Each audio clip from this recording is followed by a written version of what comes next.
Rio sendiri mencabut semuanya keterangan yang sebelumnya dibacakan dalam sidang sebelum tanggapannya, Pak. Iya. Jadi saya juga kaget ya.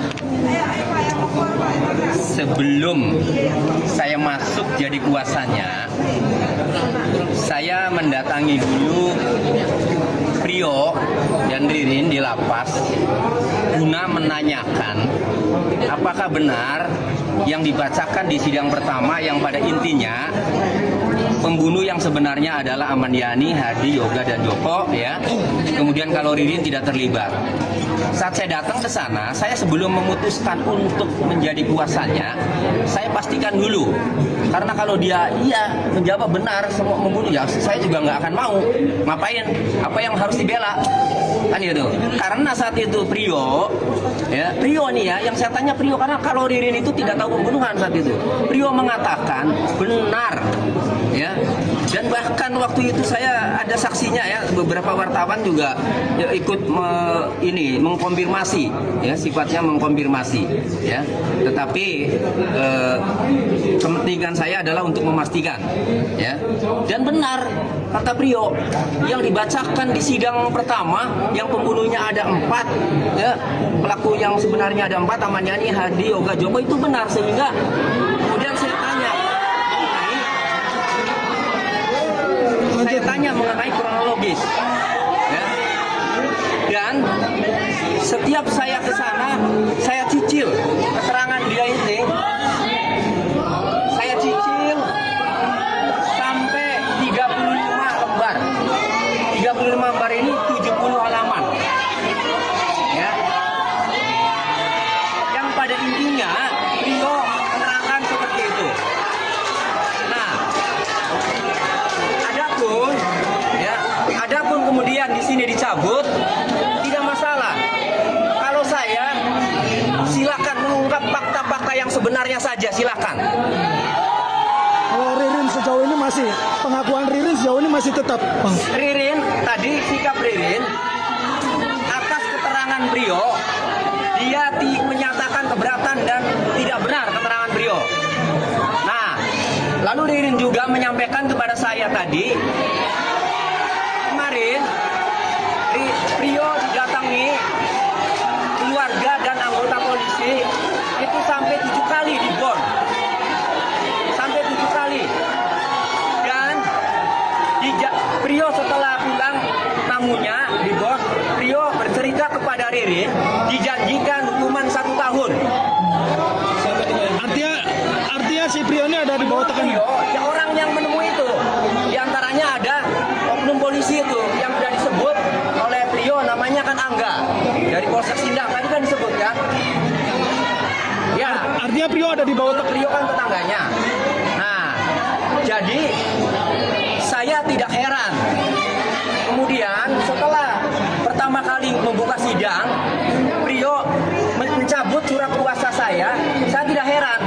Karena memang sudah seperti tertekan ketakutan, lihat aja wajahnya berbeda kan. Saya tidak heran, gak apa-apa. Kan itu. Berarti yang selama ini Prio sampaikan kepada saya mengenai kronologis pembunuhan ya, yang dia sudah benarkan waktu itu memang menerangkan kepada saya. Nah, lalu sekarang dia kalimatnya membohongi saya, minta maaf katanya kan. Ya, silakan saja, biar ini diungkap yang sebenarnya, biar hakim yang menilai. Biarkan hakim yang menilai. Hakim juga tidak bodoh, kan gitu. Nah, perlu diketahui surat yang pertama dibacakan yang isinya ada 4 pelaku, Ahmad Yani, Hadi, Yoga, dan Joko ya. Itu tahu tidak itu ditandatangani oleh Prio dan ada tulisan Prio-nya tadi. Udah dicek lagi. Gitu. Jadi justru mengenai teknis pembunuhan itu Prio lah yang tahu. Menulis kronologi, Ririn tidak tahu. Jadi kalau sekarang ngomongnya tidak tahu semua, Ririn semua, yang itu dibantah, ya silakan saja. Tapi aneh, dakwaan juga dibantah semua. Berarti dakwaan jaksa juga mengenai motif, mengenai perencanaan itu dibantah semua sama Prio. termasuk BAP juga. Iya, jadi ya kan berarti motif mengenai uang 750.000 sewa mobil berarti tidak ada. Mengenai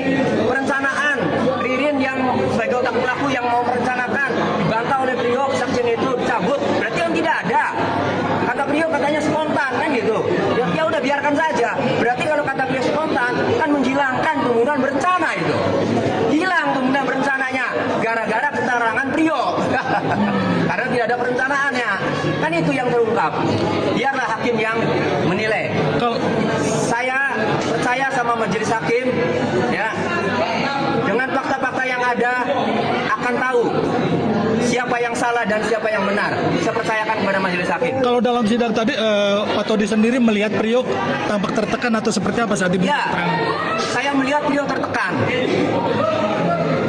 Tertekan sekali karena saya melihat mukanya. Kalau pengunjung kan melihat dari belakang ya. Saya melihat dari samping tertekan. Makanya majelis hakim juga menanyakan kan. Ya, itu. Kalau soal penganiayaan yang diduga dilakukan oleh oknum-oknum polisi itu masih masih benar ya? Itu kan diakui. Diakui Kalau semua. penganiayaan yang dilakukan diduga oleh oknum polisi itu baik keterangan Ririn maupun keterangan Priyo itu masih membenarkan tadi. Dan kasusnya sudah dilaporkan ke Mabes Polri, ke Bareskrim untuk pidana umumnya dan ke Propam untuk disiplin atau kode etiknya. Sejauh ini prosesnya gimana soal itu? Prosesnya dari Propam, saya sudah mendapatkan SP3D, ya, surat pemberitahuan perkembangan penanganan humas, ya, itu sudah dilimpahkan ke Polda Jabar dan saya sudah mendapatkan dari Bid Propam Polda Jabar surat bahwa perkara pengaduan dugaan kekerasan itu yang dilakukan oleh oknum penyidik, ya, atau ketidakprofesionalan itu sudah ditangani Bid Humas Polda Jabar, Bid Propam Polda Jabar.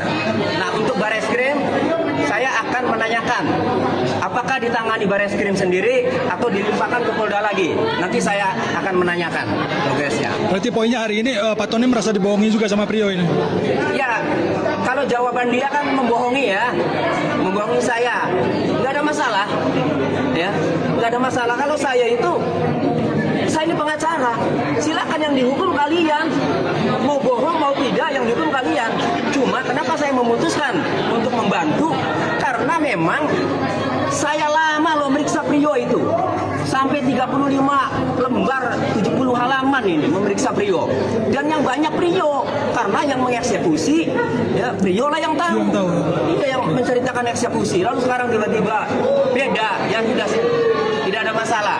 Ya, itu biar hakim lah yang menentukan.